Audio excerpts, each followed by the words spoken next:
Greetings, ladies and gents, and welcome to today's Reddit Quickie from the subreddit HFY, called Billy Bob Space Trucker Chapter 34, written by Regal Legal Eagle. The link to the original is down below. And as always, I hope that you enjoy.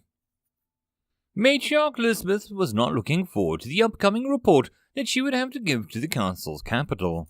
She'd been poring over the reports that she had regarding the war to make up a sense of everything that was going on, and none of it was good. They weren't losing, but their cost of victory was incredibly high. The war on Bastion had become a war of attrition, and she felt the humans were winning. Even if the hunter-killers took ground, it seemed to be measured in such a small increments that the pile of bodies it took hardly seemed worth it. If it wasn't such a political matter, she'd have argued for retreating from the planet. The cost of life was so high for a single colony, even if it was only for one of the Libertonians had. However, this wasn't about the Libertonians anymore. Their numbers had always been small, and the fleets crippled since their treaty after the end of the war. This was about the humans, who, for some reason, dedicated themselves to the Libertonian cause. Elizabeth still wasn't sure how it had all happened, but she knew that they'd be very lazy in analyzing the species. No one had suspected that their ground combat forces were so incredibly tough. They lacked exoskeletons and possessed no natural blades, pincers, or talons, but their strength was unheard of, and was so their tenacity and will to fight. But more than that, they were far more cunning than they appeared. She found the contracts that the humans had made to build the FTL gates and comm buoys and then maintain them. Not only had their rates been incredibly low, but the speed with which they built them was unheard of. Most had simply figured that their strange ability to face the void and space without being terrified meant that they were willing to take on the jobs that no one else wanted to make their place in the galaxy. But now they knew the truth of the matter. All the communications leading into the war were compromised. The FTL network near the human territory were out of control. The Chrysticans had long been known as the most cunning and devious species there was, and they'd been entirely outplayed at every step by the barbaric humans.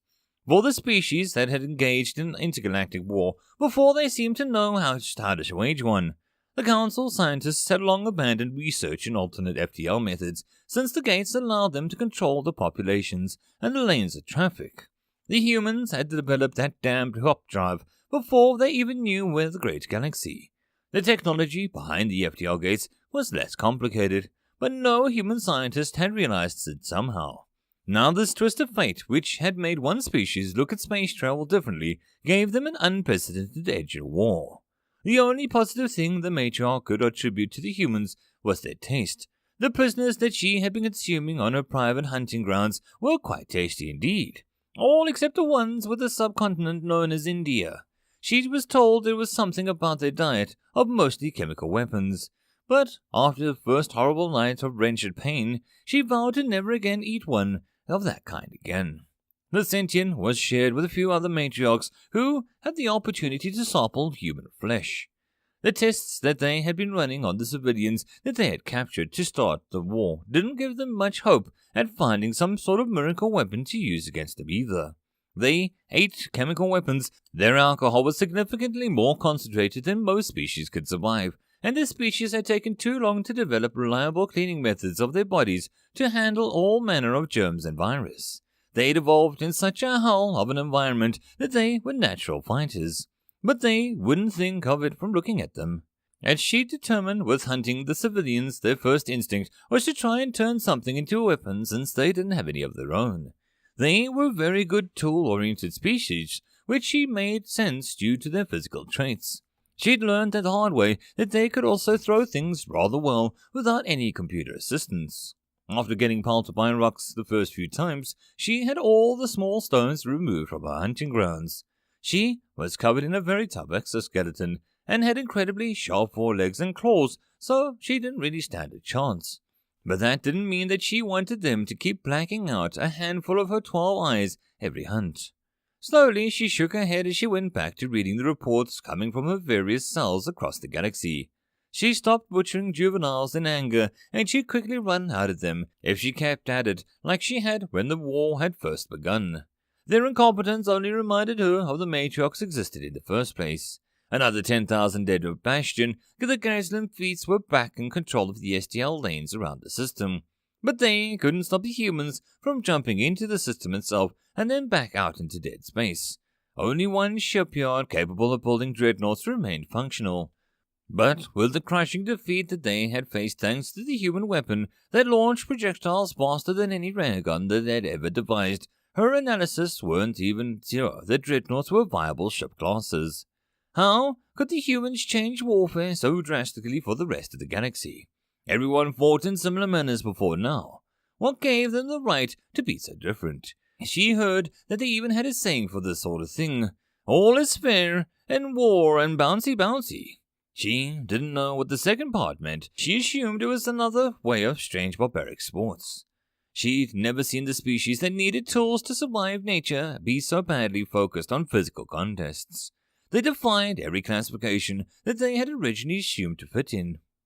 The border conflicts that they had dealt with the inclusion of the greater galaxy had only been naval battles because other species wanted the resources in the colonized systems, but not the colonies themselves. These Americans had a habit of making death worlds into homes for some reason, and most species who came from death worlds were thrilled to settle on nicer planets. They didn't get homesick. The only saving grace for her species and most of the other council members was that they had higher birth rates. Matriarchs weren't fond of breeding, but at peacetime the birth rates reflected this. But when it came time to start churning out the future hunter killers, they could kick up production. But that meant giving up her position and the power to become another breeder. She hated the thought. She needed something to keep her from being punished for the failure to identify the threat humans possessed before the war even began. Never mind the fact that she had been assigned to watch the Libertonians and not the humans. Somehow all of this had become her fault. That made her blink of all the eyes at a moment. Of course, she began to shift through the various reports that had been given to her. The human and that damned bird. They hadn't been seen since the museum. They'd still had no idea how they'd escape. But she knew that they'd been heading to the capital before the war broke out. It was possible that they were still heading that way. Even if there was no evidence to support it, they'd be insane to show up at the Council's capital world with the war going on in full force.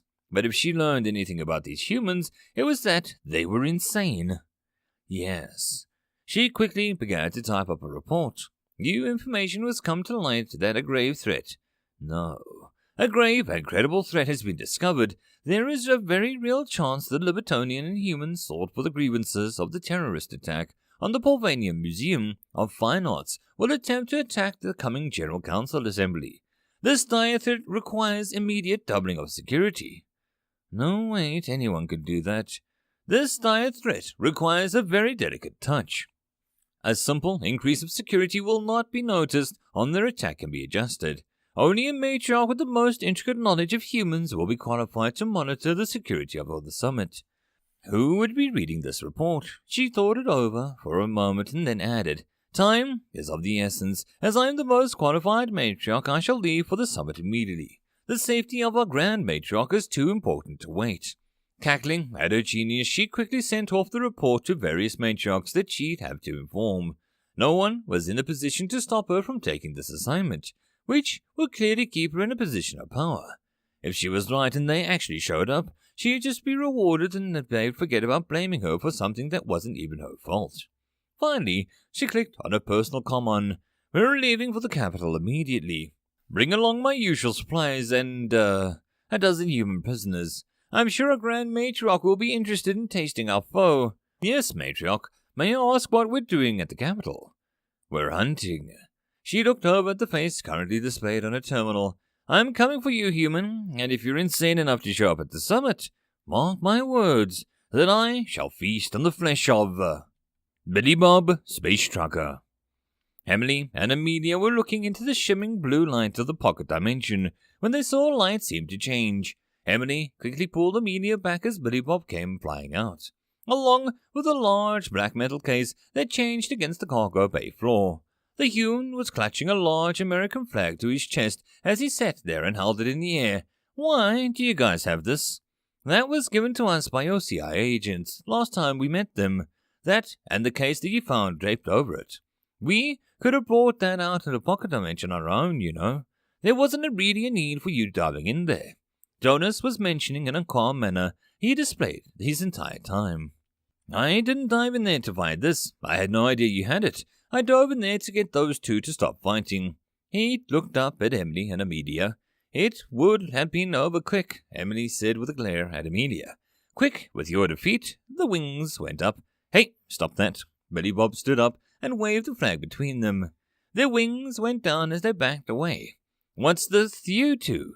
Is this some sort of family feud thing? Hatfields versus McCoys, the Lannisters versus Starks, the Skywalkers versus the Fetts. Wait, maybe not the last one, but still. You guys need to leave this sort of bad blood behind. What? This has nothing to do with our families, Amelia said with a huff. Well, it does, but not like that, Emily said, and Amelia tilted her head to side, as if changing her mind to agree. What do you mean? Our families are very good friends. Our parents are well known and respected. It's just, we've known each other forever, and it has never been decided which one of us is truly better, Emily said with a glare to Amelia, as if daring her to disagree. But the other Libertonian sighed and nodded. As superior as I obviously am, the only one who's ever felt that way is myself, and the same goes for her. Emily nodded. What? Not even your parents agree with one of you? No, they both said in the same exact moment, and then glared at each other, crossing their arms, mirroring one another. Amelia spoke up first afterwards. Every time one of us tried to get them to pick, they'd just start discussing the merits and advantages we both have. It's so aggravating, Emily said, sounding like a teen for a moment. But then she looked at Billy Bob with a new eye. But you're able to say which one of us is better. Hey, that's not fair, we just met. Amelia protested, but Billy Bob was already waving his hands, and incidentally the flag that he still held. No, absolutely not. I'm not getting involved in this. This doesn't end well for me, no matter how you look at it.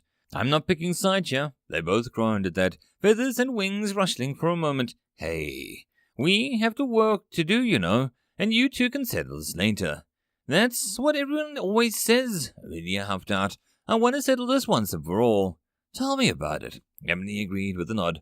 Well, if you've waited this long, you can wait a little longer, Billy Bob said as he looked between the two of them, and then he looked down at the flag in his hands.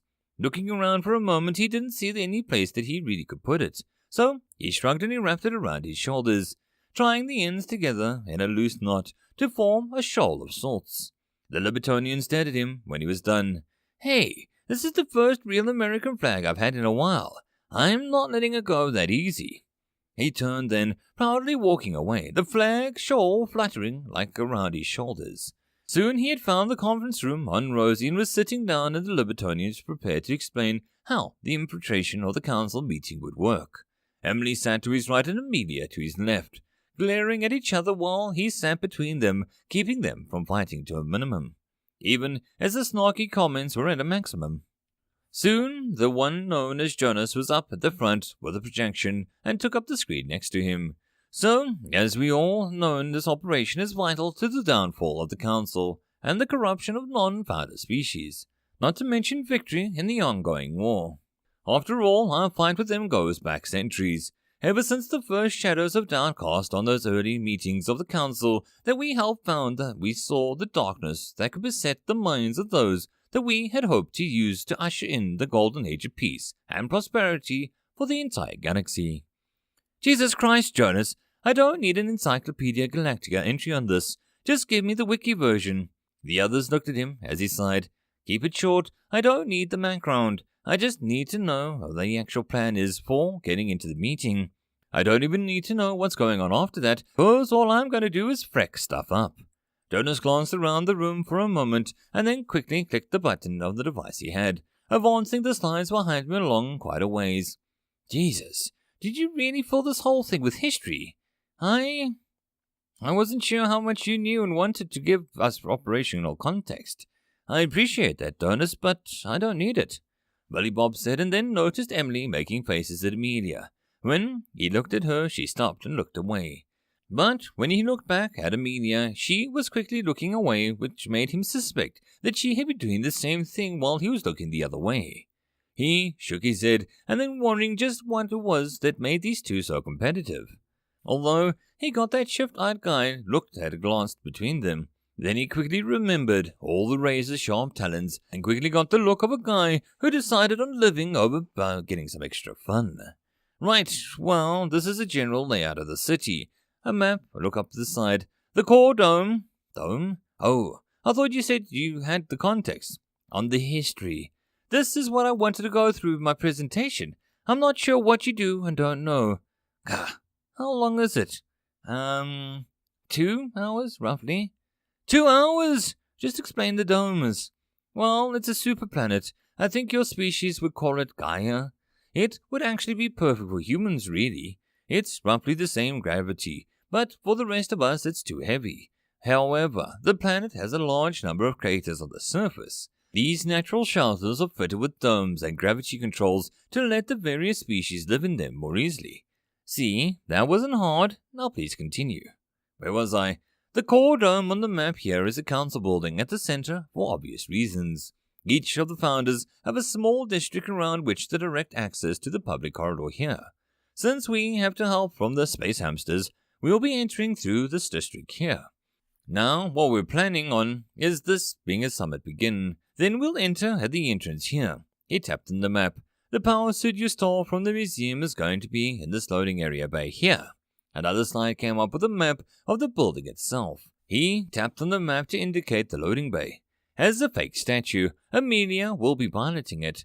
Billy Bob looked at the Libertonian next to him, who nodded.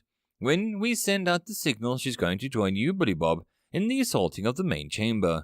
The rest of us will have our own objectives in the city, ensuring that the broadcast continues no matter what. Billy Bob nodded at that. Speaking of, is there any way to get control of the internal broadcasting system? What for? So I can blast awesome music as we storm the summit. Don't you guys know how effective battle music is? It gets your blood flowing and it helps terrorize the enemy. Jonas glanced at Emily, who shrugged. He used it against the Borks. I'm not sure it was effective as he says, or if it was just the fact that they had no idea how to fight against the ballistic weapons. Billy Bob shrugged. I think Freddie Mercury helped me win that battle. They say that his spirit will assist those in need, especially if you are a poor boy who needs no sympathy. Easy come, easy go. Little high, little low. He was about to go on when Emily just set one of her hands on top of his. Sorry. I don't think that it would be wise to take over the internal PA until we're already in the main chamber. And then we don't need to give the control to Emily so that she can present the device. You know, the whole reason why the other species might drop out of the council, and if not join our side, then at least stop assisting the arse crabs. Billy Bob always smiled when his translator filled that in. He couldn't even remember the actual name for the damn things. But he did stare at Jonas for a moment. Wait, is that all there is to it? You had 2 hours of slides and all of that, and all you had to tell me was this little bit? I feel like context is important. It helps give you a sense of why you're fighting and how important it is. Jonas, it's important because it's a frickin' capital. There is no going back. We win or we die. Or maybe even if we win and die. So I kind of understand why it's so important. The large Libertonian shrugged his shoulders and wings at the same time as Billy Bob just shook his head. All right, so space hamsters get us down onto the planet, and they right up to the capital. We only have to worry about what happens after the summit has begun. Jonas nodded at that, and Billy Bob rubbed his chin. How's that work? Are the hamsters really that good at tricking the others? Billy Bob looked around at every Libertonian in the room and laughed at his suggestion. Even Emily and Amelia stopped glaring at each other to laugh. Slowly the laughter died down and Jonas shook his head. No, not even a little. That's why no one will suspect it. They don't bother checking ships crewed by hamsters anymore. They always give themselves up. But we're landing soon. How do we stop them from messing up with our approach to the planet? He asked as they looked around. Emily shook her head. Don't worry, I gave them a script. Up on the bridge, the hamsters were looking at the script as they listened to ground control. Are you transporting any illicit materials? One of them moved a finger along the line. No. And then he smiled as the others nodded and gave him a thumbs up, like Mr. Billy Bob had taught them. Are you transporting any known fugitives or terrorists? Once more, the hamster moved his finger along the page. No. More nods and thumbs. Hey, this is easy. On the ground controller rolled his eyes and wondered how it was possible that the Go-Willians hadn't killed themselves. He sounded impressed at his ability to answer simple questions. Are you carrying any explosives? The ground controller waited for the inevitable. No. Before quickly replying, you're all clear to land at these coordinates. The Bobanian shook his head and moved on to the next ship, as if a cargo vessel crewed by Go-Willians would possibly pose a threat to the council. Back in the conference room, Jonas looked up as he wished he had more slides, but there just wasn't anything else to go over, it seemed. Up until Billy Bob looked around at the moment. Wait, what about weapons? What about them? Amelia asked. Am I just using what I've got on my Longhorn? I think I'm out of ammo for the MP44, and the Luger only has some few shots. I've got plenty of shotgun shells and 45s for my handguns, but I feel like I'm going to need something more substantial. Oh, right, I forgot to mention. The CIA left you some in that crate that you brought up with you from the other dimension. You were focused on the flag, so I forgot. The CIA left me a goodie basket, Billy Bob said with a huge grin. He quickly took up and walked back down to the cargo bay, thoughts running wild as he said to what would wait for him. The Libertonians quickly moved to follow, since they needed to get ready for the mission anyways. When they reached the box, he tapped on a button to open up, and he was greeted by a bright red light and a beep. Hey, what gives? You have to input the code on the side, Jonas said. Billy Bob looked at the side of the box and noticed where he could tap in a code. He frowned for a moment, looking at the 8 blank spaces. What's the code? They didn't say. They just said that any American would know. Billy Bob stared at it for a moment. 8 numbers. He thought it over for a moment, then grinned wide as he typed in 07041776. The box played the 8-bit version of the Stars and Stripes Forever and opened. Billy Bob's eyes began to gleam, and his smile grew very wide, very quickly as he looked at what was inside. And so ends another chapter in The Adventures of Billy Bob, Space Trucker. I hope that you enjoyed. If you'd like to support the channel or the author, all the stuff is down below. And as always, I hope that you guys have a good one, and I'll see you in the next story. Cheers.